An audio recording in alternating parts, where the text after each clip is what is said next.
Bueno, Aldana, bienvenida. Para nosotros es un placer esta alianza para charlar sobre esta lucha que tenemos en común.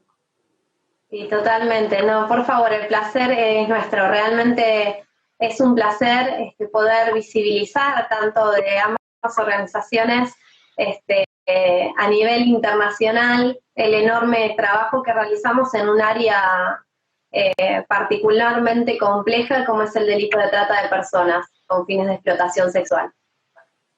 Sí, Aldana. Bueno, ya hay 17 personas conectadas. Empecemos a charlar sobre este tema tan importante.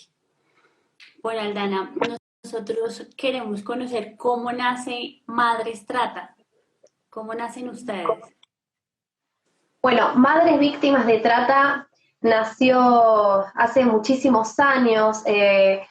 Comenzó con la lucha de Margarita Meira, que es la principal fundadora y referente de la organización. A raíz de su lucha personal, ella sufrió el delito de trata con fines de explotación sexual en carne propia a través de su hija. Su hija fue captada por redes de trata y bueno, y sufrió obviamente como toda madre y como todo familiar, todo lo que es la complejidad, ¿no? De un proceso judicial en el cual un caso queda impune. Ya sabemos que en estos delitos, que son delitos complejos, fundamentalmente, bueno, la prueba y recabar todo en un proceso muy, muy complejo. Es muy compleja la justicia, también en la perspectiva que da de estas cuestiones. Y bueno, y allá en el año 90 fue que ocurrió el suceso de la hija de Margarita Meira, que fue Susana Betker. Ella con 17 años fue captada. Bueno, estuvo un año desaparecida hasta que finalmente encontraron el cuerpo de Susana Betker. A raíz de eso, bueno, Margarita fue comenzando, bueno, a conocer, ¿no? Distintas personas que compartían un poco su historia, es decir, compartían la historia de tener hijas que de repente de un momento al otro ya no sabían nada, hijas desaparecidas además en plena democracia, lo cual no es menor.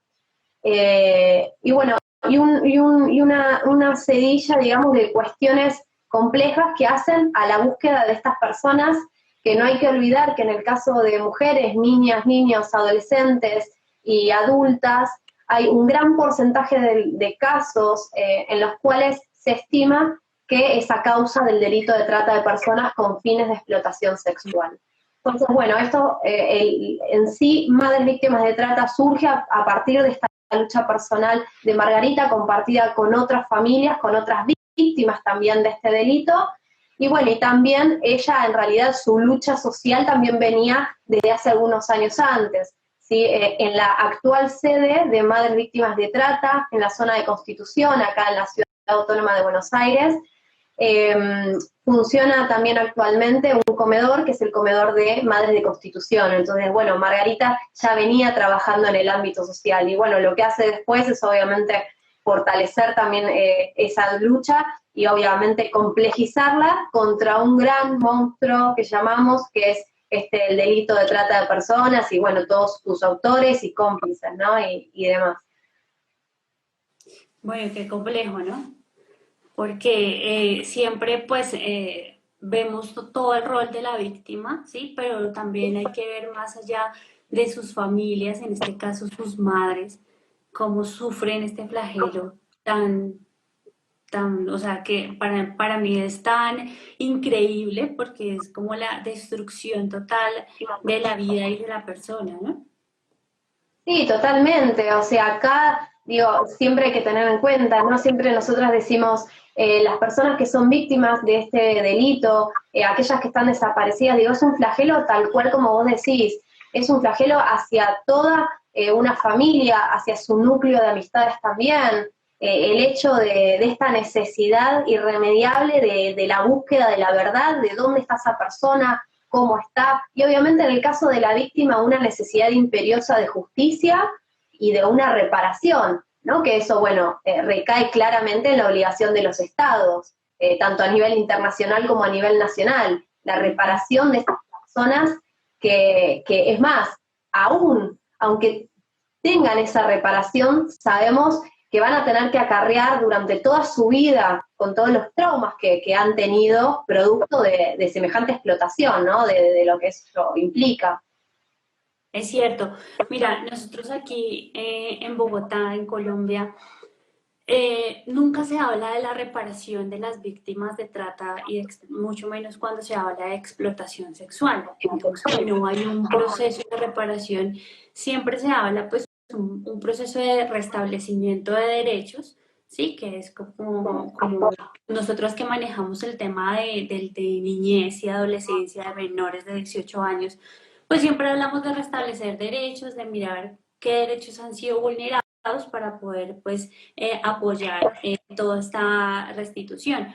Sin embargo, algo nos pasa aquí, Aldana, y es que muchas de estas niñas, hablemos de niñas porque pues es un delito feminizado, infortunadamente todas, el 90%, o puedo decir que el 99% son mujeres y niñas de sexo y género femenino, eh, resultan involucrándose en la prostitución y siendo víctimas también de la situación de la prostitución, ¿sí? Entonces, hemos visto que, bueno, hay un restablecimiento de derechos, se llevan a las escuelas, se habla con la familia, se vinculan de nuevo a su núcleo familiar, pero sigue habiendo una brecha bastante compleja donde ella se siente sin oportunidades. Entonces, Alical hace como una semana estaba hablando de la metáfora del currículo vacío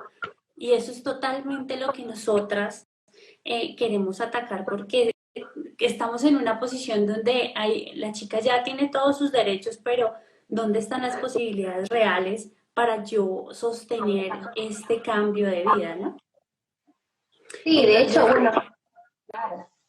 Sí, acá en Argentina también hay una gran problemática, obviamente, ¿no? De niñas, también hay niños que son explotados sexualmente también por toda esta industria del abuso sexual también, el que se da en las infancias a muy corta edad, también, bueno, en las adolescencias, que siempre decimos, ¿no? Que si bien la vulnerabilidad fundamentalmente económica no es la única, es decir, hay personas también que ingresan, ¿no? a lo que nosotros solemos llamar sistema prostituyente, porque es un sistema conformado por un montón de cuestiones, digamos, condicionamientos claramente económicos, fundamentalmente por la falta de posibilidades reales, digo, esto que vos decís, ¿no? Las posibilidades reales de acceso a una educación, tanto a corta y a mediana edad, posibilidades reales de acceso al sistema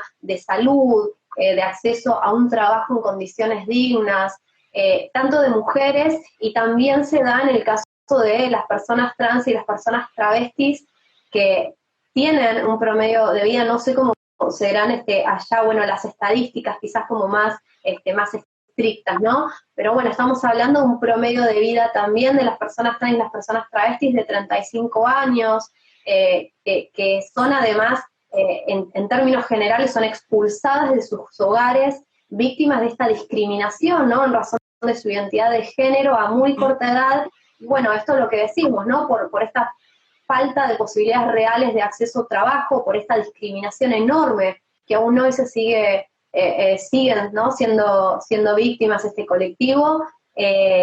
Y bueno, y también el hecho de muchas mujeres, personas trans y travestis también migrantes. Digo, también está el tema de la xenofobia que hoy en día y el racismo también que impera en la sociedad. Si bien acá en Argentina podríamos decir, ¿no? Que es un país plurinacional, porque encontramos realmente personas de muchísimas naciones diferentes, también contamos con nuestros pueblos originarios que también tienen sus derechos muy vulnerados. La realidad es que estamos hablando de un colectivo de personas enormes para las cuales, bueno, no hay posibilidades reales, ¿no? De un acceso a un trabajo genuino, un trabajo digno. Bueno, sabemos que el acceso a un trabajo implica inevitablemente también el acceso al goce efectivo real del resto de sus derechos, ¿no? Esto que decimos, poder tener una educación, poder tener salud, el día de mañana una persona que trabaja, tiene un trabajo genuino, poder tener una jubilación digna, y bueno, todo lo que implica, la verdad que sí, es realmente muy, muy complejo y muy duro para pues, este porcentaje que, reitero, digo, hablamos de esencialmente mujeres, personas trans y travestis que son arrojadas en un sistema que es el sistema prostituyente y que vulnera de manera sistemática la totalidad, ¿no? de sus derechos. Ujú. Sí, y es cierto, porque también digamos que la asociación pues para que todo el mundo entienda un poco, la asociación de la trata con fines de explotación sexual y el sistema prostituyente, ¿cómo lo ven ustedes de cómo se une ahí su relación para que tú les expliques un poco a las personas que nos están viendo en este momento? Bueno, desde la organización consideramos que en realidad la prostitución y la trata de personas con fines de explotación sexual son dos caras de una misma moneda. Es decir, están inmediatamente relacionadas porque, digamos, la persona que está siendo prostituida en este sistema prostituyente que abarca, bueno, todas estas cuestiones que venimos mencionando, implica que ya está teniendo una vulneración a sus derechos, ¿sí? Su derecho a la alimentación, su derecho a poder vestirse, su derecho a acceder a la salud, a un trabajo, e inmediatamente en esa situación totalmente compleja de vulneración, en la cual muchísimas veces, más la mayoría de las veces ni siquiera tienen una vivienda o una vivienda digna, o necesidades básicas satisfechas. Estamos hablando acá, todavía siglo XXI, estamos hablando de tener, por ejemplo, agua corriente, ¿sí? Digo, todo esto abarca una vulnerabilidad total en el cual aquella persona que ingresa al sistema prostituyente muchísimas veces es captada, es más, en general no ingresa sola, sino que ingresa a través de uno de los modos también, ¿no? En los cuales se desarrolla también el delito de trata de personas, que es la captación. Hoy en día nosotros estamos viendo que ya no tanto es quizás la modalidad como en algún tiempo se estimaba que ocurría de mayor manera, que era el secuestro de una persona, sino que a través, ¿no? de la captación, lo que implica el aprovechamiento de esa vulnerabilidad de esa persona, engañarla, darle alguna propuesta de trabajo que es claramente engañosa y es el acceso a la prostitución y lo que implica después que esa persona sea totalmente recluida en lo que solemos llamar acá, bueno, un prostíbulo y que se embiste con distintos nombres, ¿no? Un prostíbulo o un departamento privado, digamos, lugares en los cuales las personas están siendo sometidas las 24 horas del día y están siendo vulneradas, ¿sí? En lo que es su salud sexual, están siendo víctimas de abusos sexuales reiterados. Y bueno, viendo vulnerados la totalidad de sus derechos. Por eso es que nosotros decimos que la prostitución y la trata de personas con fines de explotación sexual, si bien jurídicamente son delitos diferentes, digamos, la promoción y la facilitación de la prostitución, así como el lucro, ¿sí? de la prostitución ajena, y así como la trata de personas con fines de explotación sexual, son delitos distintos. Sí, y mira que también esto, pues yo siento que esto es mundial. La situación de prostitución invisibiliza un poco todo el tema de trata, ¿no? Porque como tú hablabas ahorita, tenemos en nuestra mente el estereotipo de que la víctima de la trata es la que está amarrada, la que es secuestrada muchas veces. Entonces, como no vemos que la víctima está amarrada, sino está en una esquina, ¿sí? Sola, puede ser, no literalmente porque la vemos sola, pero no sabemos quién está alrededor de ella, vigilándola. Entonces, ese aquí nos pasa mucho y es que en el sector del centro de la ciudad vemos muchas niñas y muchas mujeres solas y la gente pues normaliza eso. Dice, no, ella es una prostituta y está trabajando. Sin embargo, esa situación se hace que se invisibilice el delito de la trata y que las personas crean que no es un delito, sino un trabajo. Entonces, teniendo en cuenta esto de estos estereotipos y estos imaginarios que se nos crean de la trata para poder entenderla un poco más, ¿ustedes cuáles creen que son esos mitos que no nos permiten comprender qué es la trata de personas con fines de explotación sexual? Bueno, los mitos están relacionados un poco con lo que vos estás comentando.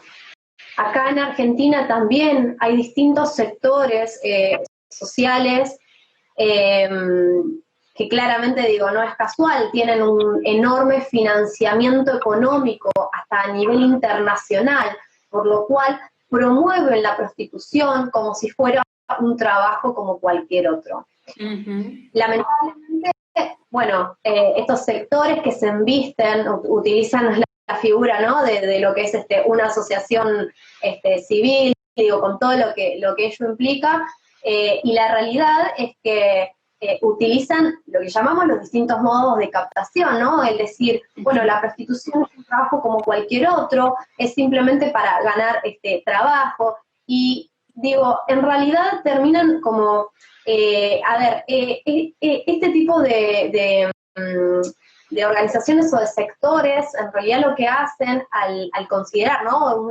La prostitución como un trabajo como cualquier otro, en realidad lo que hacen es como compararlo y decir, bueno, pero en realidad cualquier otro trabajo termina siendo explotación. Y acá viene la pregunta y decimos, pero a ver, cuando estamos hablando de trabajo, estamos hablando primero del respeto a lo que es la integridad física, la integridad sexual de una persona, la salud, la salud, digamos, en cuanto al concepto amplio, ¿no? Que implica ese bienestar general de una persona, el tema de tener realmente el acceso a determinados derechos. Y hay algo para dejar en claro, acá en nuestro modelo en Argentina, la prostitución es legal, es decir, la prostitución individual y autónoma es legal, es decir, no hay ningún tipo de pena hacia aquella persona que está en situación de prostitución. Acá lo único que se pena es de aquella persona que justamente lo que hace es abusar, ¿sí?, del estado de esa persona, ¿sí?, económicamente y obviamente, digamos, lo que solemos llamar esto, ¿no? Después está el tema de la trata. Pero digo, esto no es casual, este tipo de movimiento también, no movimiento, organización, también se replica en otros países con esta idea como de promover la prostitución y, a ver, que no deja de ser tampoco un delito, ojo, la promoción de la prostitución también es un delito, ¿por qué? Porque justamente en lo que es nuestro modelo también jurídico, que es el abolicionista, tiende justamente a esto, que la persona que está en situación de prostitución claramente está en dicha situación a raíz de un montón de necesidades básicas que las tiene insatisfechas, esto que hablamos, ¿no? La necesidad irremediable de poder comer, de poder tener un acceso a salud, de poder estudiar si uno quiere también, poder trabajar, poder tener realmente un sostén económico a los hijos o a las hijas, hay que tener en cuenta esto, ¿no? Y estas organizaciones o estos sectores también se replican en otros países y no es menor que cuentan con un financiamiento de organizaciones internacionales que es muy grande, con lo cual promueven este pensamiento. Y bueno, y la realidad es que lo difícil, ¿no? Lo que es lo grave de promoverlo cuando todavía actualmente estamos hablando que hay millones de niños, niñas y adolescentes, mismo en todo el mundo, que están viendo sus derechos totalmente vulnerados de distintas maneras. Sí, digamos que como para hablar un poco de esos factores pues predisponentes y precipitantes de la explotación sexual, hablábamos que uno de esos era el tema de la pobreza, ¿no? Pero también dentro de todos los factores que hay, dentro de todas las situaciones que generan la explotación sexual, también se generan unas, sí, como unas problemáticas, digamos que más allá del abuso cíclico que hay en la explotación, cómo esas problemáticas dañan la vida, la imagen y representación futura de la persona, ¿no? Entonces, hablábamos hoy del Día Internacional de la Salud de la Mujer, entonces, ¿cómo eso, cómo esto tan importante que es la salud, también se vulnera y también se generan ciertas problemáticas, eh, tanto así que el feminicidio es una de las problemáticas de la explotación sexual, ¿no? Totalmente, sí, totalmente. De hecho, bueno, nosotros hemos tenido acá en Argentina la figura después de la lucha, ¿no? Del movimiento feminista, por reconocer justamente un homicidio que se da justamente por la causal del género, ¿no? Por la causal de ser mujer. Y bueno, y actualmente también estamos hablando en relación a lo que es las personas trans, a las personas travestis, también tenemos travesticidios o transfemicidios. Sí, totalmente, digo, esto hay que señalar, son particularidades que se dan en personas que están en situación de prostitución, sin dudas. Y bueno, ni hablar de aquellas personas que están siendo sometidas totalmente en lugares cerrados, ¿no? Con lo cual implica también la impunidad de a su vez que esto no trascienda a las cifras oficiales, como quizás sí trascienden otros casos que ocurren en la calle.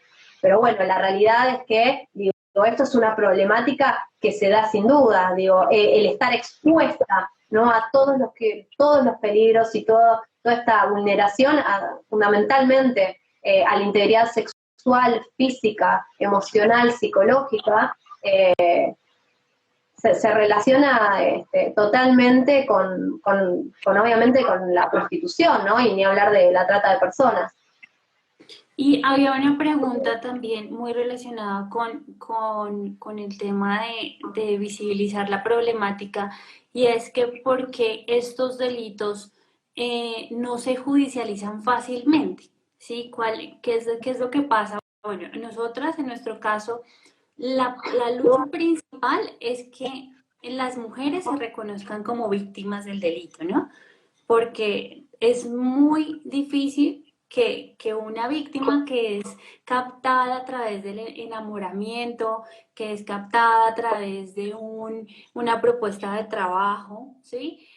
Considere que fue víctima de un delito, sino más bien en su mente le han viciado el consentimiento, le han dicho que le están haciendo un favor, que antes le dieron la oportunidad de generar ciertos ingresos, de viajar a otro lado.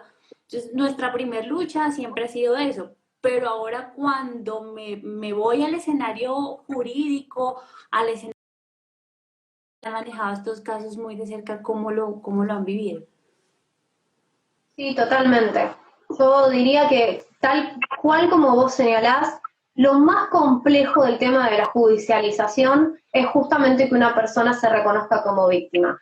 Y además que hable.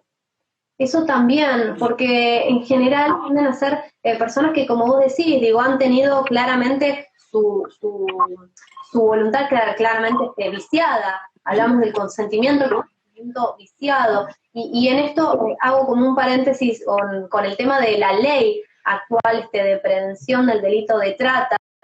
Es una ley muy importante que tenemos, que también surgió como la mayoría de las leyes, ¿no? Después de muchísimos años de lucha de familiares de víctimas, de sobrevivientes de la prostitución también, que, bueno, es la ley 26.364, y esta ley fue modificada en el año 2012. Y también se introdujo, obviamente, la reforma en el Código Penal sobre el tema del consentimiento. Y esta ley es muy importante para la lucha. ¿Por qué? Porque justamente tiene en cuenta toda la cantidad de circunstancias por la cual una persona va a tener ese consentimiento que en realidad realidad es viciado y que tiene que ver con todas estas circunstancias de vulnerabilidad social y económica fundamentalmente, por lo cual la persona obviamente es sometida en dichas circunstancias, ¿no? Y en el caso de las víctimas esto es fundamental porque en general acá, por ejemplo, cuando se da la circunstancia en la cual un juez, una jueza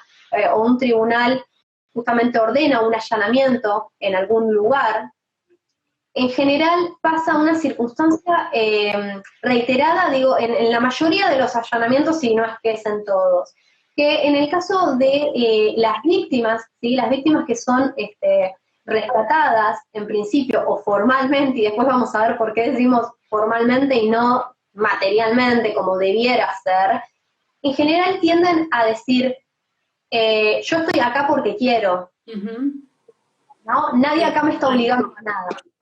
Y esto se da en la mayoría de los casos, ¿no? Y bueno, y también el temor que implica, porque ¿qué pasa? Esta persona que como bien vos señalás tiene un consentimiento viciado y no se reconoce como víctima, también está el tema de afrontar un proceso judicial, ¿sí? Un proceso judicial en el cual también acá en Argentina estamos luchando todavía con que haya una perspectiva de género en la justicia, ¿sí? Que consiga justamente todo lo que implica que una persona que ha estado sometida a esta violación sistemática a sus derechos, ¿sí? No sea lo que llamamos revictimizada nuevamente en la justicia. Es decir, que cuando recién esa persona está preparada para poder hablar, que no sea repreguntada o sometida a procesos reiterados de contar una y otra vez a distintas procesos, ¿no?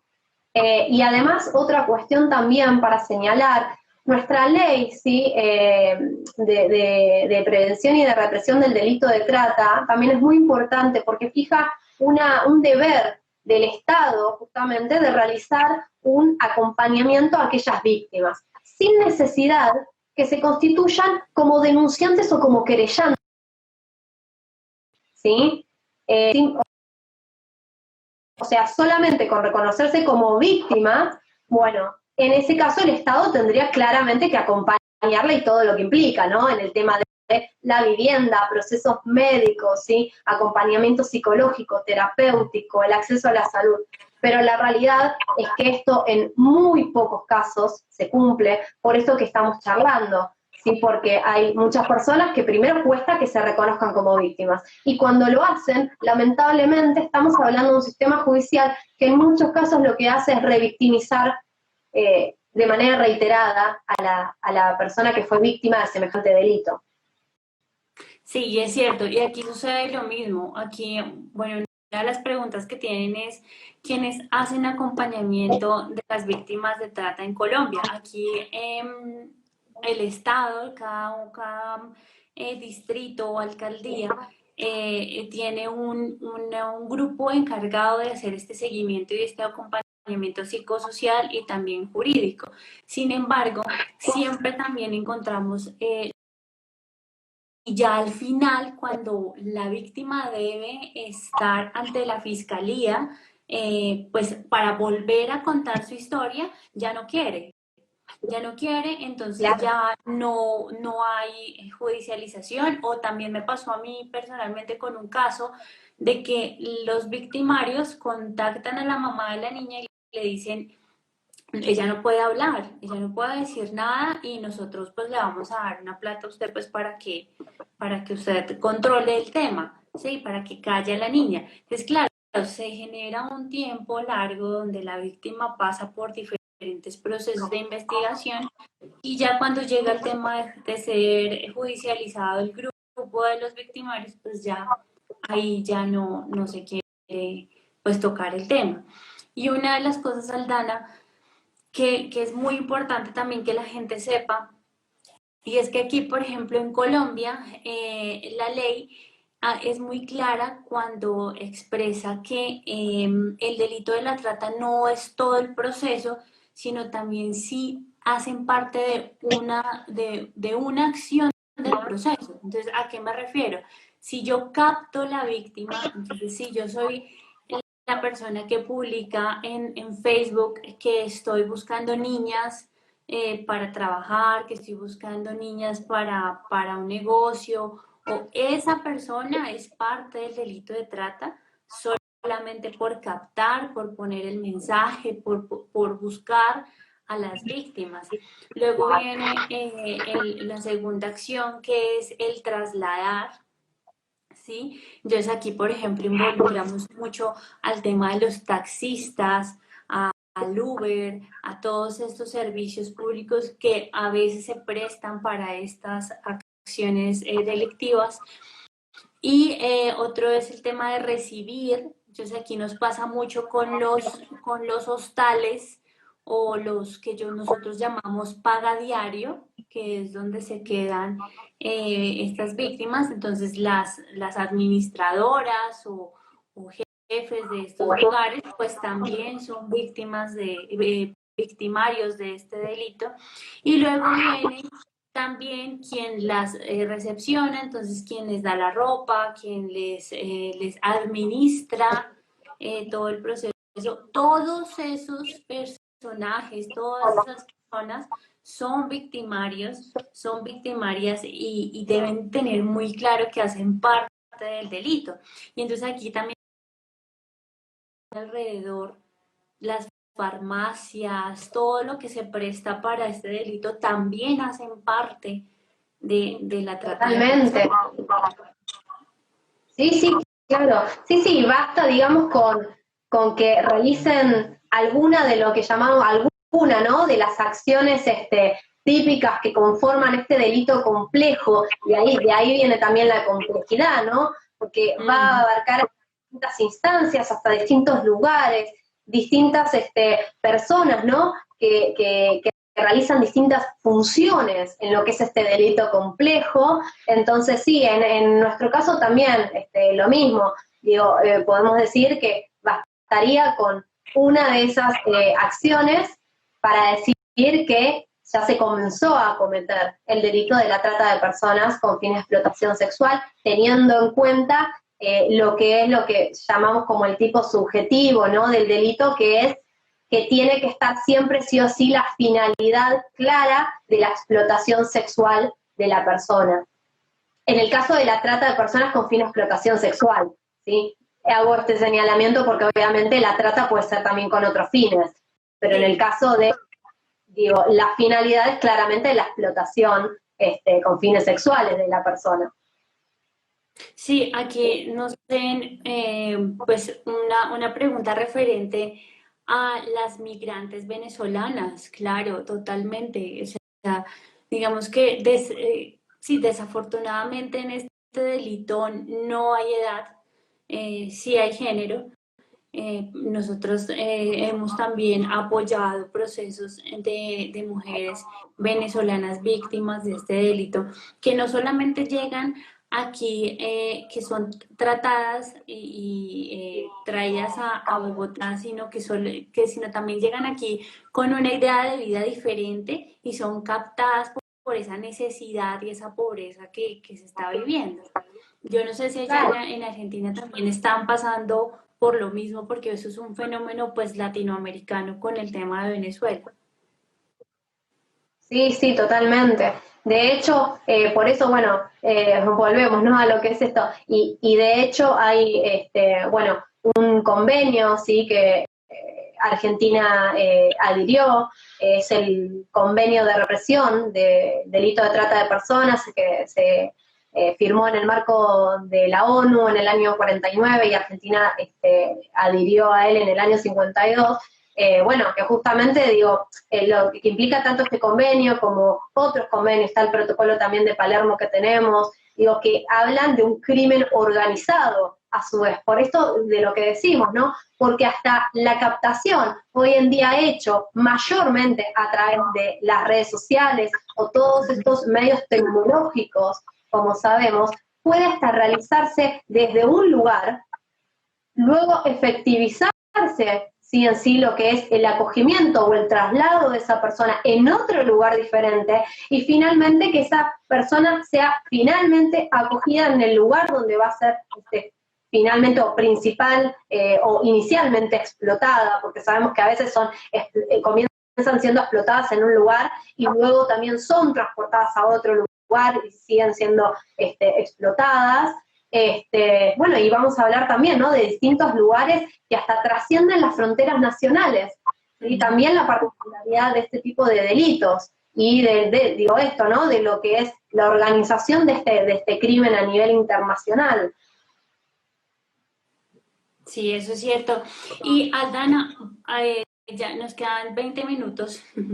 Eh, queremos, Yo también, el tiempo. queremos, sí, queremos que nos cuentes un caso que ustedes hayan atendido para que las personas que nos están escuchando logren como decir, ah, sí, eso es trata, o sea, que caigan en cuenta porque a veces nos cuesta mucho comprender cómo se da un caso de trata y cómo ustedes lo han llevado a cabo.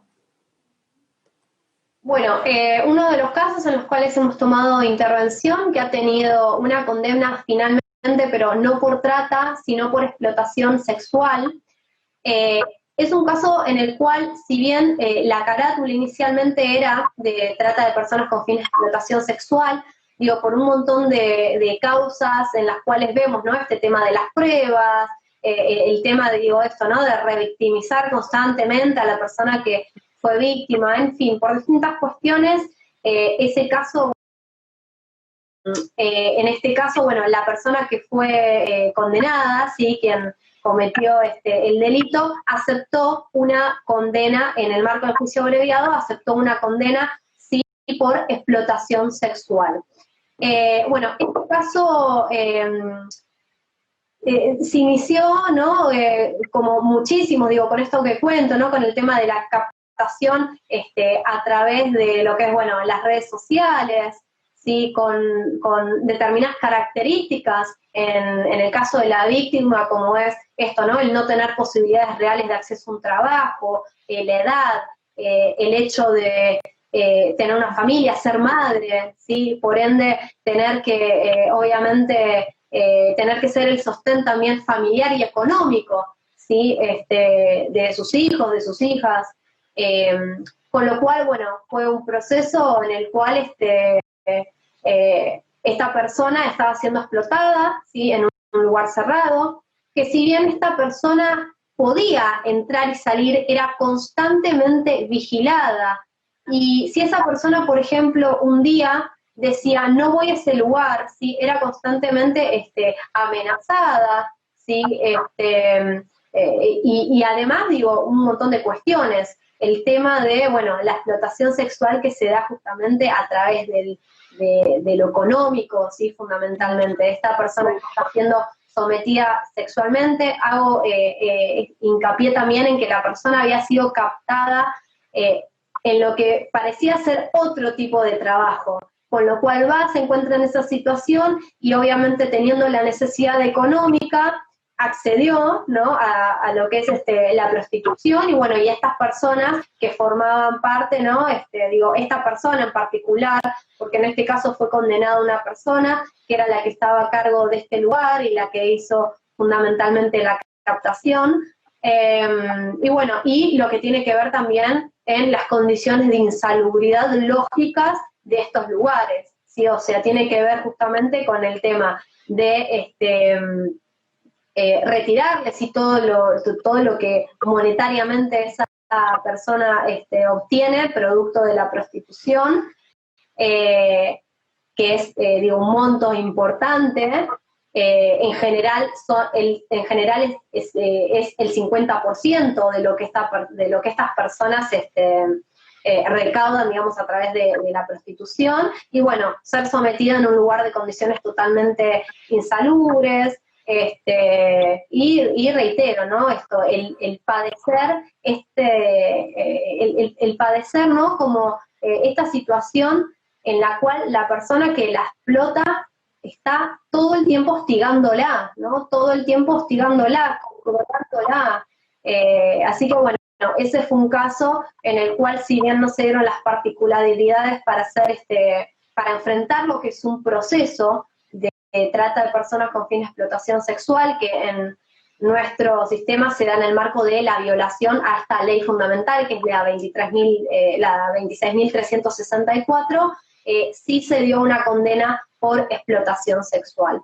Esto fue a fines del año pasado que logramos esa condena. Pero bueno, siempre se dan en estos casos de manera reiterada, fundamentalmente el tema de la captación, ¿no? El consentimiento totalmente viciado, el hecho de condicionar totalmente a esa persona, ¿sí? Perseguirla, hostigarla constantemente, y obviamente lo que es, ¿no? El lucro incesante del producto de la explotación sexual de esa persona. Sí, y mira que para comprender un poco también el tema de que no siempre el intercambio es monetario, ¿no? Nosotros hemos tenido unos casos donde ese intercambio es seguridad, es amor, ¿sí? Entre comillas, es cuidado, es comida, un mercado, ¿sí? Porque hemos llegado también a llevar casos que judicialmente no son exitosos por eso mismo, porque Claro. llegan y dicen, no, pero no hubo dinero, entonces no hubo una transacción. Pero claro, olvidan que había, el intercambio era la seguridad en el barrio, en el lugar donde se vive, que era el intercambio, era la comida diaria que le daban a la niña, en este caso, en los casos que nosotros manejamos. Entonces también la gente tiene que reconocer que no solamente el intercambio es en especie, es monetario, sino también en especie. Y esta especie no Totalmente. siempre es un objeto, ¿no? Uh-huh. Sí, sí, sí, totalmente. Es totalmente cierto lo que comentás. Aquí hay una pregunta pues, que nos hacen para que si existe algún tipo de grupo de apoyo para las víctimas en Bogotá. Nosotros en Bogotá tenemos el apoyo del IDIPRON, que es un instituto distrital que atiende las niñas y adolescentes víctimas de este delito. Sin embargo, también pues tenemos una gran entidad que es nacional, que es el ICBF, que protege a la niñez y la adolescencia, y cuando son mayores de edad, ya todo el tema de gobierno tiene un grupo de derechos humanos que se encargan de estas personas víctimas. Allá en Argentina, ¿cómo funciona esta atención para las víctimas? Pero quiero que hablemos un poco de pronto, si sabes, cuando son menores de edad. Bueno, acá tenemos, por ejemplo, bueno, acá que estamos en el área de la Ciudad Autónoma de Buenos Aires, sí hay, por ejemplo, consejos de niñas, niñas y adolescentes. Tenemos también una dirección, sí, es una dirección justamente de protección a la víctima, de este tipo de lucha contra la trata de personas.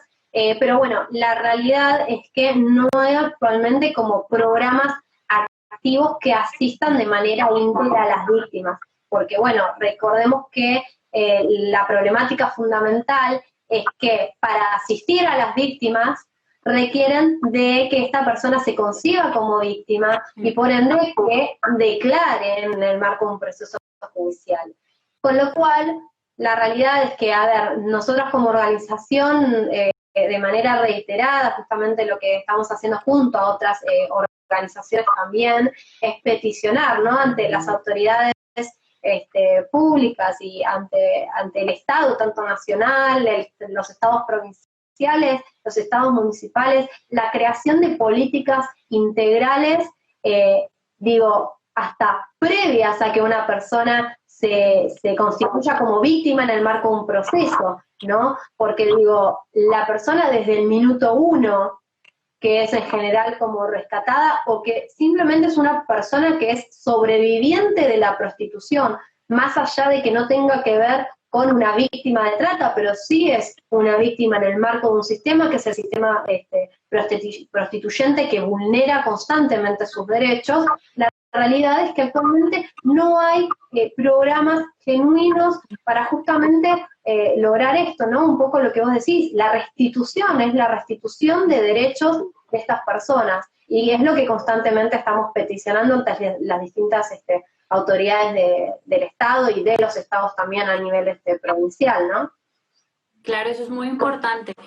Nosotras en la ONG, para contarte un poco, Alana, y a las personas que nos están viendo, nosotros hacemos parte de ese esfuerzo que hace el distrito y las entidades privadas en el restablecimiento de derechos. Ellos hacen todo el proceso de restablecimiento de derechos y acompañamiento psicosocial a las víctimas y presuntas víctimas, teniendo en cuenta que no es una obligación denunciar para acceder a lo que es por derecho un restablecimiento de derechos, ¿sí? Que nos pasa muchas veces con las mujeres mayores de edad que reconocen que son víctimas, pero no quieren denunciar. Y Claro, al no denunciar nos dicen, no, sin denuncia no podemos darle una casa refugio, ¿sí? Que eso es un poco pues, lo que nos ha pasado con las mayores de edad, pero cuando son menores de edad, el sistema sí, pues para protegerlas, les da pues una protección especial sí, le da la posibilidad de internarse o de estar en un proceso diferente, pero, pero sí es muy claro que tenemos que seguir luchando por eso, porque no puedo obligar a una mujer que está bajo un hechizo, ¿sí? Bajo el hechizo, que se considere víctima y que denuncie al victimario, que muchas veces es la mamá o es el esposo o es el novio. claro. Sí, de hecho hay muchísimos casos y bueno, actualmente nosotros acá estamos transitando el tema de un aislamiento obligatorio a raíz de, bueno, de la pandemia, del coronavirus, con lo cual se agudiza y se incrementa terriblemente los casos de lo que es este abuso sexual tanto de niños, niñas, de adolescentes, ni hablar de todo lo que tiene que ver con la violencia de género, ¿sí? Contra la violencia, digamos, hacia las mujeres, hacia las personas trans, hacia las personas travestis, ni hablar de aquellas personas que obviamente continúan también en situación de prostitución y aquellas que continúan siendo explotadas totalmente también en los prostíbulos y también en las calles. Y la realidad es que esto es una necesidad, digo, se requieren políticas que implementen de manera genuina las posibilidades de acceso, bueno, a la salud fundamentalmente. Digo, hoy que es un día tan importante, ¿no? 28 de mayo, este Día Internacional de la Acción por la Salud, tanto de mujeres, de lesbianas, personas trans, travestis, digo, más allá de la identidad de género que tengamos, digo, todas estamos atravesadas justamente por esto, por las violencias hacia lo que somos. Entonces, justamente lo que necesitamos es esto, ¿no?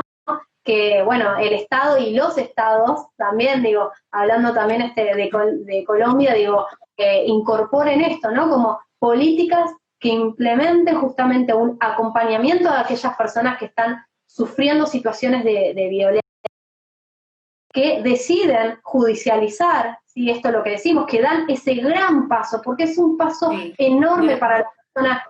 Exacto, la persona que ha sufrido y sufre estas violencias sabe que eso va a ser algo que la va a acompañar a lo largo de absolutamente toda su vida. Y a su vez acarrear con lo que implica un proceso judicial, cuyos tiempos no son los mismos que los de la vida y que también tienen sus complejidades. Entonces lo que necesitamos claramente son políticas públicas que impliquen esto, ¿no? Un acceso a la salud de manera integral, a la salud en la integridad sexual, ¿sí? La salud sexual, la salud reproductiva, la libertad, ¿sí? La libertad de poder decidir acerca de lo que es todo nuestra vida, ¿sí? Lo que implica toda nuestra vida, nuestros cuerpos, el acceso a posibilidades reales de educación, posibilidades reales de trabajo, la realidad es que eso es lo que estamos necesitando, ¿no? Y fundamentalmente del Estado, digo, porque el Estado en un punto somos todos y todas ciudadanos, ciudadanas y habitantes también, ¿no? De nuestras naciones. Sí, sí, yo creo que si la lucha no hace incidencia política, no hacemos sino hablar nomás. Nos toca involucrarnos y hacer incidencia política para que realmente haga una mella haga un cambio en todo y que no vuelva a suceder, o sea, que no siga pasando lo que está pasando. Y una de las luchas también que nosotros, pues nosotros iniciamos este año y pues llevamos una trayectoria de trabajo independiente cada una de las compañeras, pero una lucha grande es la política pública contra la explotación sexual aquí en Colombia, porque realmente el que sabemos que en estos delitos hay un subregistro de los datos, ¿sí? Porque pues los datos jamás sobre este delito van a ser claros. Y si nos dice Totalmente. y la fiscalía nos dijo que desde 2017 a 2020 han registrado 3.000 casos.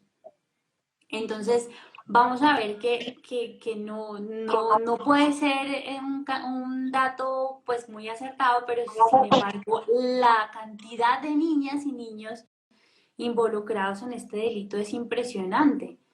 Entonces, Sí, es una lucha fuerte.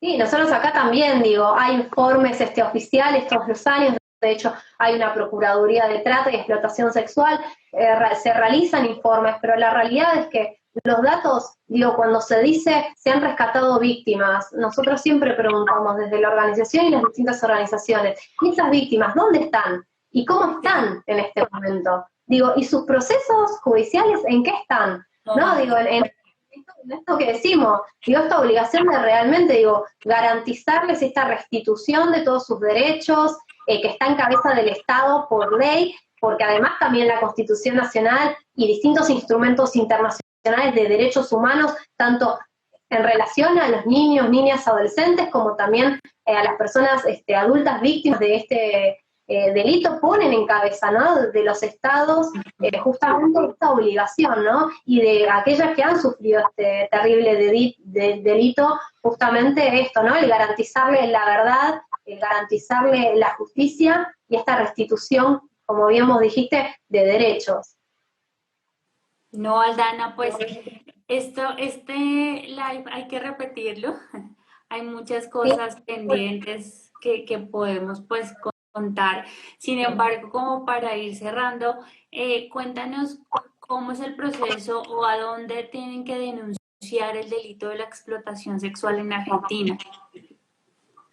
Bueno, en el caso de Argentina contamos con distintas vías. La fundamental es realizar una denuncia presencial que la puede realizar cualquier persona que tenga conocimiento de alguna situación de explotación sexual, o bueno, ¿no?, ya sea de promoción, facilitación de la prostitución o la trata de personas con fines de explotación sexual de manera presencial en fiscalías. ¿Sí? Fundamentalmente en fiscalías. Las fiscalías van a tener distintos nombres según el lugar del país o la provincia en la cual se encuentran, pero bueno, sepan que la fiscalía es el lugar fundamental. Después también se puede realizar en comisarías, pero siempre vamos a decir que la fiscalía es el lugar apto y el lugar principal para realizar una denuncia de esta índole, porque bueno, para poder actuar rápidamente. Tenemos que tener en cuenta que cuando sabemos de un caso, estamos hablando de una persona que salvaguardar a esta persona. Entonces, primero la denuncia presencial. También se cuenta, hay una línea telefónica a nivel nacional que funciona a las 24 horas de todos los días del año, que es la 145, y ahí también se puede hacer, más que una denuncia, es un registro telefónico, ¿sí?, acerca también de alguna denuncia respecto de alguna situación de este tipo de delitos que implican la explotación sexual. Pero bueno, siempre decimos la denuncia presencial y hecha a tiempo, digo, salva realmente la vida de muchísimas personas, de muchísimas niñas, niños, adolescentes y de mujeres, trans, travestis, personas adultas que están padeciendo lo que es esta explotación y estos abusos sexuales de manera sistemática y reiterada. Sí, total, también contarte que aquí también cualquier fiscalía tiene que atender cualquier caso, ¿sí? También tenemos en Bogotá, hay unas fiscalías especiales para delitos sexuales que también se pueden acercar ahí, como también todo los hospitales, porque a veces vemos que las víctimas llegan primero a los hospitales a pedir ayuda, a Claro, pedir, entonces de hecho, es bueno, de fundamental claro, sí, perdón, no, que por una cuestión de ética totalmente, digo, todo lo que implica el personal médico está obligado también a realizar las denuncias, ¿no? Cuando toma conocimiento. que realmente llegan a ser las primeras instancias en muchos casos. Entonces, pues siendo hoy este Día Internacional, es importante invitar a tener empatía con estas mujeres que llegan a pedir estos servicios médicos, a poder hacer una lectura de realmente que no es siempre un abuso sexual, sino que más allá de un abuso a veces hay un delito de explotación sexual. Es cierto. Sí, totalmente, totalmente. Bueno, Adriana, muchísimas muy gracias. contenta. Queremos, bueno, tener más intercambios a Sí, futuro. Muchísimas gracias y bueno, y sigamos en la lucha, en esta lucha enorme. Y sí, muchas así va a gracias, bueno, ser. a todos los que compartieron también este momento con nosotras. Bueno, no a ustedes por la invitación y por que vamos a construir una lucha internacional muy, muy buena para todas las mujeres y niñas.